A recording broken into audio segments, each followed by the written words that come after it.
وَيَعْبُدُونَ مِن دُونِ اللَّهِ، اور یہ عبادت کرتے ہیں اللہ کے سوا ان ہستیوں کی، مَا لَا يَضُرُّهُمْ وَلَا يَنْفَعُهُمْ، جو نہ انہیں کوئی نقصان دے سکتی ہیں نہ کوئی نفع۔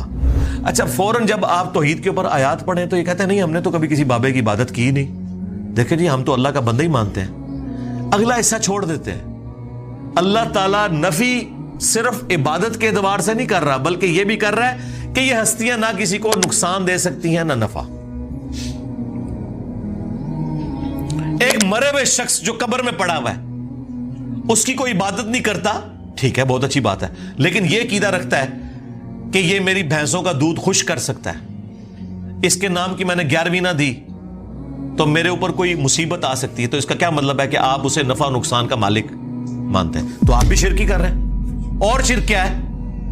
آدھی آیت لیتے ہو کہ ہم تو جی عبادت تو کوئی نہیں کرتے، اللہ نے تو عبادت کرنے والوں کی نفی کی ہے۔ سرکار ساتھ ذکر کیا ہے مَا لَا يَضُرُّهُمْ وَلَا يَنْفَعُهُمْ، جو ہستیاں نہ انہیں نقصان دے سکتی ہیں نہ نفع دے سکتی ہیں۔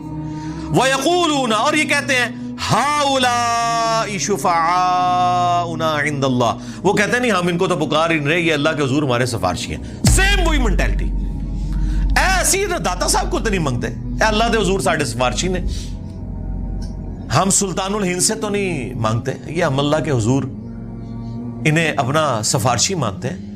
پیچھے ہی اللہ ہے، ہاں، اے نہیں ہے کہ پیچھے کوئی اور ہے، نہیں، پیچھے اللہ ہے جی، سامنے ہی ہے۔ سرکار پھر اس کا جواب اللہ تعالیٰ نے جس انداز میں دیا ہے نا، وہ ایسا انداز ہے کہ اگر ہم خود سے دیتے تو یہ کہتے ہیں کتنی گستاخانہ بات کر رہے ہو۔ اللہ تعالیٰ فرما رہا ہے قل اتنبئون اللہ بما لا يعلم فی السماوات ولا فی الارض، کیا تم اللہ کو وہ بات بتا رہے ہو کہ جو اللہ کے علم میں بھی نہیں ہے، نہ آسمانوں میں اور نہ زمین کے اندر؟ ہائے ہائے ہائے ہائے، اللہ کے علم میں تو کوئی بات ایسی ہے ہی نہیں کہ نہ ہو۔ اللہ تعالیٰ دیکھیں غصے کا اظہار، اللہ کہہ رہا ہے کہ منو پہ دس دیو کہ اس سفارشی نے میرے حضور میں مقرر کیتے، منو تو کوئی نہیں پتا کہ میں کوئی بندہ مقرر کیتا ہوا ہے۔ ہائے ہائے ہائے، اللہ کو تو پتہ ہی نہیں ہے کہ کوئی داتا صاحب بھی ہیں۔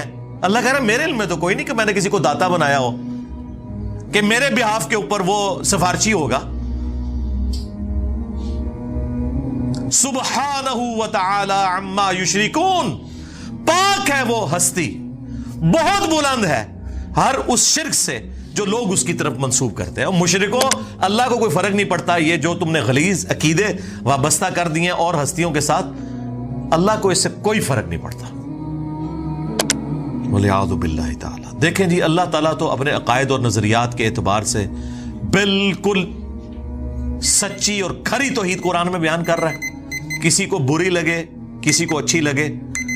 اللہ تعالیٰ نے یہ بھی پرواہ نہیں کی کہ لوگ کیا بات کریں گے، کس لیول پہ اتر کے اللہ تعالیٰ بتا رہے ہیں۔ آپ دیکھیں اس سے بہتر اور کیا انداز، سمپل اور بہتر اور بالکل کھلا ڈلا۔ اللہ تعالیٰ فرما رہا ہے اے نبی ان سے فرماؤ اتنبئون اللہ بما لا يعلم فی السماوات ولا فی الارض، کیا تم اللہ کو بتا رہے ہو وہ چیز جو اللہ کے علم میں تو زمین و آسمانوں کے اندر ہے ہی نہیں ہے، کہ کوئی اللہ نے اپنا کوئی سفارشی مقرر کیا ہوا ہے کہ جو نفع نقصان کا مالک ہے۔ جب ہم نئے ریورٹ ہوئے نا، 2008-9 کی بات ہے، تو میں ایک اور سائٹ پہ اپنے بھائیوں کے ساتھ گیا، تو وہاں ایک دعوت اسلامی کے بھائی تھے، تو وہ نماز پڑھاتے تھے، ہم ان کے پیچھے نماز پڑھتے تھے رفع الیدین کے ساتھ۔ وہ بڑے حیران ہوئے کہ یار یہ کون سے لوگ ہیں کہ جو ہمارے پیچھے نماز پڑھتے ہیں، کیونکہ ہمیں تو یہ لوگ مشرک اور کافر سمجھتے ہیں۔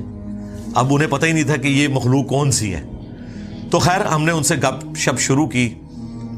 کچھ عرصے بعد انہوں نے کہا جی آپ ہمارے گھر آئیں، چائے پلائیں آپ کو، اور وہ یہ چاہ رہے تھے کہ ہم دعوت رکھیں، اور ہم چاہ رہے تھے ہم ان کے سامنے دعوت رکھیں۔ ہم ان کے گھر چلے گئے جی، انہوں نے وہاں سے جال حق نکالی۔ اب جال حق تو میں اس وقت پڑھتا تھا جب میری داڑھی بھی نہیں نکلی ہوئی تھی، 94 کے اندر FSE میں، اس میں جتنی چکر بازیاں دی گئی ہیں غیر اللہ سے پکارنے کے لیے، مدد مانگنے کے لیے، وہ ساری تو ہمارے علم میں تھی۔